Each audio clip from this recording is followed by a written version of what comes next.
सब देख ही पा रहे हैं कि आज हम EMRS स्टाफ सिलेक्शन एग्ज़ाम के बारे में बात करेंगे। 2025 जो नया भर्ती, नया वैकेंसी आया है, नया रिक्रूटमेंट है, तो एक बहुत बढ़िया अपॉर्चुनिटी है सबके लिए। इसमें प्रिंसिपल का पोस्ट भी है, PGT टीचर है, TGT टीचर है और बहुत सारे स्टाफ का सिलेक्शन होने वाला है। ठीक है, तो इसका डेट कब से कब है, कब तक हम अप्लाई कर पाएंगे, इसका एप्लीकेशन फ़ीस क्या है और सिलेबस क्या है, पैटर्न क्या है, इसके बारे में थोड़ा बात करेंगे। ओके, तो इसमें हम देख पा रहे हैं कि चैप्टर 2 जो है important information at a glance, online submission of application form. Online form कल से ही चालू हो गए हैं। हम लोग 23/10/2025 मतलब 23 अक्टूबर तक हम अप्लाई कर पाएंगे। ओके, तो इसमें ध्यान रखिए, जितना जल्दी हो सके हम लोग अप्लाई कर लेंगे। ठीक, इसका एप्लीकेशन, तो एप्लीकेशन फ़ीस थोड़ा देख लेते हैं। Summary of fees as under. Principal के लिए देखिए, बेसिकली ये है for female, SC ST and PWD। Okay, total fees हो गए 500 500 500। ओके, सबके लिए SC ST PWD और फीमेल के लिए 500 है। For candidates other than female, SC ST and PWD principal के लिए हो गए 2500। PGT और TGT टीचर के लिए हो गए 2000। और नॉन टीचिंग स्टाफ का भी बहुत सारे पोस्ट है, जैसे हो गए हॉस्टल वार्डन है और बहुत सारे स्टाफ का वैकेंसी है, तो उसके लिए हो गए 1500। ओके, तो चलिए इसके बाद आ जाते हैं कि इससे पहले जैसे क्वेश्चन का पैटर्न जो था, मतलब जो एग्ज़ाम पैटर्न जो था, इस बार थोड़ा चेंज हो गए हैं। क्योंकि इससे पहले जो एग्ज़ाम होता था, एक ही एग्ज़ाम होता था और उससे हम लोग अगर क्वालिफाई कर जाते, मतलब कट ऑफ में आ जाते, तो हम लोगों का सिलेक्शन हो जाता। लेकिन इस बार जो है पूरा जो सिस्टम है उसको 2 पार्ट में बांट दिए हैं। एक हो टायर 1, एक हो गया टायर 1 और दूसरा हो गया टायर 2। ओके, तो इससे पहले हम देख लेते हैं कि वैकेंसी क्या है। ओके, चैप्टर 3 में वैकेंसी के बारे में बोला गया है। प्रिंसिपल के लिए वैकेंसी है 225 वैकेंसी है। PGT के लिए 1460 वैकेंसी है, मतलब काफ़ी अच्छा वैकेंसी माना जाएगा। और TGT के लिए हो गए 3962। ओके, 3962। उसके बाद देखिए फीमेल स्टाफ नर्स के लिए है 550, हॉस्टल वार्डन के लिए 635, अकाउंटेंट के लिए 61। तो टोटल जो वैकेंसी है मेरा इस बार 2025 EMRS में 7267 वैकेंसी है। राइट, तो जो PGT और TGT का जो विद्यार्थी है वो बहुत अच्छे से मतलब प्रिपरेशन कीजिए, क्योंकि इसमें बहुत अच्छा वैकेंसी है और सेंट्रल गवर्नमेंट का जॉब है, इसमें अच्छा खासा सैलरी भी है। ठीक है, तो चलिए हम आ जाते हैं कि इसका जो टायर 1 और टायर 2 का जो पैटर्न है कैसे है। देखिए एग्ज़ाम पैटर्न के बारे में इसमें मेंशन है। प्रिंसिपल के लिए देखिए टायर 1 प्रिलिमिनरी यानी कि क्वालिफाइंग एग्जामिनेशन है टायर 1। इसमें ऑब्जेक्टिव होगा, टोटल 100 मार्क्स का एग्ज़ाम होगा। राइट, तो इसमें देखिए पार्ट 1 2 3 4 5 करके इसे है। जैसे रीजनिंग एबिलिटी के लिए 10 मार्क्स, नंबर ऑफ क्वेश्चन भी 10 है, टोटल मार्क्स 10 है। General awareness 10, academics and residential aspects 30, administration and finance related 30 और लैंग्वेज कॉम्पिटेंसी टेस्ट है general English and general Hindi 10 marks each. Okay, total 20। तो टोटल मार्क्स हो गए 100 मार्क्स का जो है प्रिलिमिनरी यानी कि क्वालिफाइंग एग्जाम होगा। ओके, टायर 1 में। उसके बाद आ जाएगा टायर 2। तो टायर 2 में मतलब कौन बैठ पाएंगे? Only for candidates who will short listed in the ratio of 1:10। Okay, मतलब एक विद्यार्थी के लिए 10 विद्यार्थी को टायर 2 के लिए बुलाया जाएगा। Okay, against the notified vacancy, जितना वैकेंसी है उसके अनुसार मतलब उसका 10 गुना कैंडिडेट को टायर 2 के लिए बुलाया जाएगा। तो टायर 2 में क्या होगा?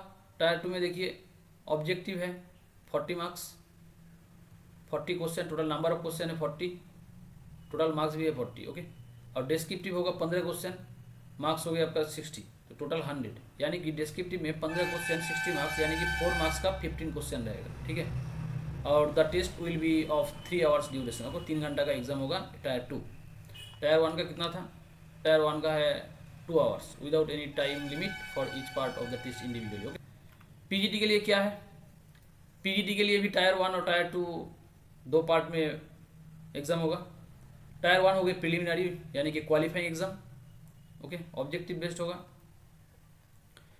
पूरा जो है। इसमें टायर 1 में ऑब्जेक्टिव है, इसमें भी पार्ट 1 से लेके पार्ट 6 तक है। Part 1 general awareness 10 question 10 marks, reasoning ability 15, knowledge of ICT 15, teaching aptitude 30, domain knowledge, experiential activity based pedagogy and case study based questions 20, और एनईपी यानी कि नेशनल एजुकेशन पॉलिसी 2020 10। तो टोटल हो गया मेरा 100 मार्क्स। तो 100 मार्क्स के लिए मतलब 100 मार्क्स का एग्जाम होगा टायर 1 में। ओके, और इसमें भी 20 मार्क्स है, ये जो है मतलब language competency test, general English and general Hindi 10 marks इस सब्जेक्ट, 10 मार्क्स इंग्लिश में रहेगा और 10 मार्क्स मेरा जेनरल हिंदी में रहेगा। Okay, this part is qualifying in nature only with minimum of 40% marks together, that is minimum 8 marks out of 20 marks combining English and Hindi. मतलब हमको इसमें 20 में से 8 क्वेश्चन सही करना पड़ेगा। ओके, 40%। तो part 1 to part 5 of the candidate will not be evaluated if he or she fails to attain qualifying marks in part 6। अगर हम क्वालिफाइंग नहीं कर पाएंगे यानी कि 8 मार्क्स नहीं ले आ पाएंगे तो 1 to 5 जो है ये नहीं दिखा जाएगा। ओके, ये इवेलुएट नहीं होगा। तो ये जो है ये कंपलसरी है। ओके, पार्ट 6 में जो है जनरल इंग्लिश और जनरल हिंदी का जो कॉम्पिटेंसी टेस्ट है इसमें हमको पास करना ही है। ओके, इसमें अगर हम क्वालिफाइंग लेके आ जाएंगे तभी जो है पार्ट 1 से लेके पार्ट 5 तक मेरा इवेलुएट होगा, अदरवाइज ये इवेलुएट नहीं होगा। ठीक है, तो ये हो गया टायर 1। तो टायर 1 के बाद टायर 2 जो होगा, टायर 2 का क्या नियम है, सेम एज प्रिंसिपल में जैसे सिलेक्शन होगा वैसे ही होगा टायर 2 के लिए। टायर 2 के लिए देखिए, only for candidates who will be short listed in the ratio of 1:10 against the notified vacancy, यानी कि जितना वैकेंसी है उसके ऊपर 1:10 मतलब एक विद्यार्थी के लिए मतलब एक वैकेंसी के लिए 10 स्टूडेंट यानी कि 10 कैंडिडेट को टायर 2 के लिए क्वालिफाइड माना जाएगा। ओके, टायर 2 के लिए आप एलिजिबल है। ओके, अगर मानिए कि मेरा मतलब 10 गुना, ओके, जितना वैकेंसी है उसका 10 गुना विद्यार्थी जो है टायर 2 के लिए क्वालिफाई होंगे। ठीक, टायर 2 में देखिए इससे पहले मतलब डिस्क्रिप्टिव भी डाल दिए गए, डिस्क्रिप्टिव भी है। ओके, तो इसमें टोटल नंबर ऑफ क्वेश्चन अगर देखेंगे तो ऑब्जेक्टिव 40 क्वेश्चन है, 40 मार्क्स, और डिस्क्रिप्टिव में 15 क्वेश्चन है यानी कि 15 क्वेश्चन है, इसके लिए मार्क्स है 60। तो टोटल हो गए मेरा 40 मार्क्स और 60 मार्क्स, टोटल हो गए 100 मार्क्स। 100 मार्क्स का मेरा टायर 2 होगा। ओके,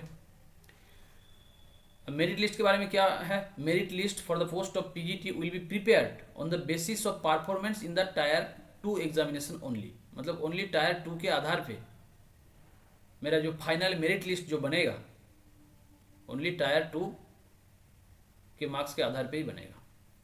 क्लियर, लेकिन टायर 2 में हमको एलिजिबल होने के लिए मतलब टायर 2 तक हमको आने के लिए टायर 1 जो है इसमें हमको अच्छा मार्क्स लाना होगा, तभी हम क्या करेंगे मतलब 1:10 रेशियो में जो मतलब टायर 2 के लिए जो एलिजिबल होंगे मतलब उसमें हम आ पाएंगे। ठीक है, तो जितना मतलब प्रयास हो सके हमको क्या करना पड़ेगा, टायर 1 में मार्क्स लाना पड़ेगा टायर 2 में एग्जाम में बैठने के लिए। ओके, तो उसके बाद जो है टायर 2 तो फिर पढ़ना ही है क्योंकि उसके ऊपर ही मतलब उसके आधार पे ही मेरा मेरिट लिस्ट बनेगा, फाइनल मेरिट लिस्ट।